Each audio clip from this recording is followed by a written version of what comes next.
السلام علیکم ورحمۃ اللہ وبرکاتہ۔ اللہ کا کرم ہے میں ٹھیک ہوں، اس کی رحمت سے امید کرتا ہوں کہ آپ سب بھی خیر و عافیت سے ہوں گے۔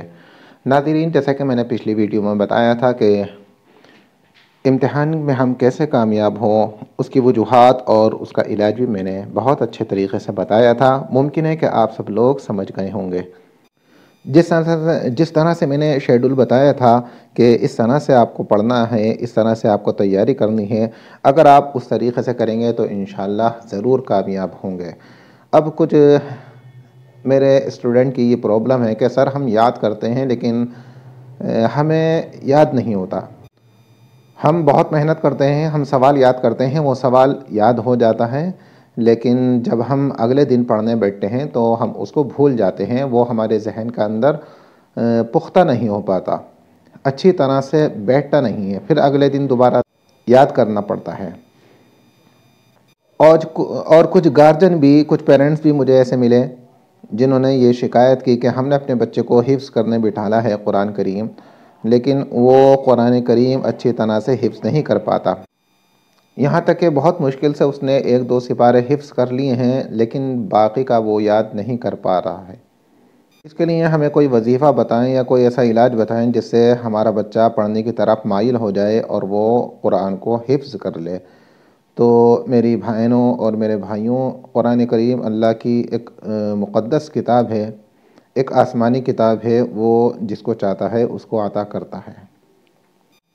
جیسا کہ قرآن کریم کی ایک آیت ہے کہ اگر ہم اس قرآن کو کسی پہاڑ پر نازل کرتے تو آپ دیکھتے کہ یہ پہاڑ ریزہ ریزہ ہو جاتا، لیکن انسان جب محنت کرتا ہے اور پوری کوشش کرتا ہے تو قرآن کریم کو یاد کر لیتا ہے اور اپنے دل میں محفوظ کر لیتا ہے۔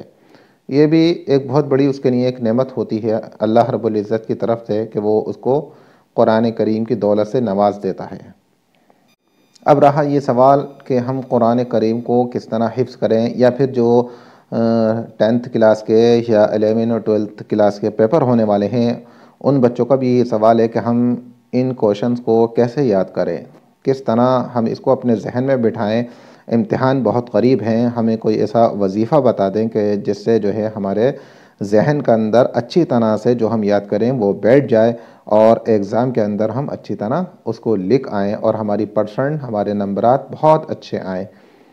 تو سب سے پہلے تو میں اس طریقے کی طرف جاؤں گا جو میں نے آپ کو بتایا تھا کہ ہر 2 گھنٹے کے بعد آدھے گھنٹے کا ریسٹ لیں، یعنی آرام کریں، اور یہ بھی یاد رکھیں کہ جو آپ نے آج یاد کیا ہے نا اس کو ایک مرتبہ کل ضرور ریوائز کریں۔ اگر آپ نے اس کو چھوڑ دیا پھر اگلے دن سے آگے سے یاد کرنا شروع کیا تو ظاہر بات ہے وہ ذہن سے نکل جائے گا، چونکہ پہلے دن جب انسان یاد کرتا ہے تو اتنی اچھی طرح سے نہیں بیٹھ پاتا، تو اس کو 2-3 دن تک ریوائز اگر کریں گے نا تو پھر وہ ہمیشہ کے لیے یا پھر کافی ٹائم کے لیے وہ ذہن میں بیٹھ جائے گا۔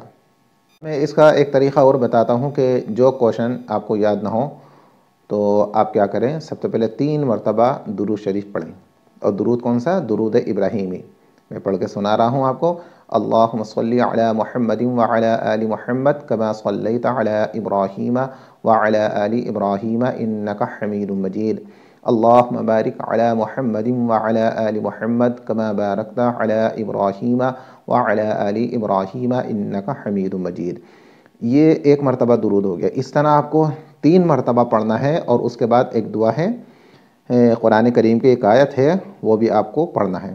وہ کیا ہے وہ میں آپ کو پڑھ کے دکھا رہا ہوں اور اسکرین پر بھی لگا کے دکھا رہا ہوں، دیکھیے۔ رب اشرح لی صدری ویسر لی امری واحلل عقدۃ من لسانی یفقہوا قولی۔ 3 مرتبہ یہ پڑھیے دعا۔ جب 3 مرتبہ پڑھ لیں پھر اس کوشچن کو یاد کیجئے، انشاءاللہ وہ 100% آپ کو وہ کوشچن یاد ہو جائے گا۔ 3 مرتبہ درود شریف، اس کے بعد 3 مرتبہ یہ قرآن کریم کی دعا یہ پڑھ لیجئے۔ اس کے علاوہ ایک وظیفہ اور بتا رہا ہوں میں آپ کو کہ سب سے پہلے 11 مرتبہ درود ابراہیمی جو ابھی میں نے پڑھ کر آپ کو بتایا ہے، 11 مرتبہ پڑھنا ہے آپ کو، اور اس کے بعد 41 مرتبہ سورہ فاتحہ۔ اور کس طرح پڑھنا ہے؟ ہر مرتبہ آپ کو اس طرح پڑھنا ہے الحمد شریف، بسم اللہ الرحمن الرحیم الحمد للہ رب العالمین الرحمن الرحیم آخر تک، یعنی بسم اللہ کی جو آخر کی میم ہے اس کو الحمد کے لام کے ساتھ ملا کر پڑھیے۔ 41 مرتبہ پڑھ لی، جب 41 مرتبہ ہو جائے اس کے بعد پھر درود ابراہیمی 11 مرتبہ پڑھیے، اور پا بھر یعنی ایک پاؤ میٹھی کھیلے لیجیے، جس کو الائچی دانے بھی ہم کہتے ہیں، اس پر دم کر دیجیے، اور ہر روز 9 دانے یا 7 دانے آپ کو روزانہ نہار منہ اس کے کھانے ہیں۔ انشاءاللہ اس سے آپ کا ذہن جو ہے پختہ ہوتا جائے گا، دماغ میں مضبوطی آئے گی، اور اچھے طرح سے سبق یاد بھی ہو جایا کرے گا۔ ہاں ایک بات ضرور یاد رکھیے کہ جو بھی چاہے حفظ کرنے والا ہو یا جو ہے ایگزام قریب ہیں، جن کے 10th ہیں یا 12th کے یا BA کے، تو جتنے بھی اسٹوڈنٹ ہیں پڑھنے والے، ان کو نہار منہ آملے کا مربع اور رات کو سوتے وقت دودھ ضرور پینا ہے۔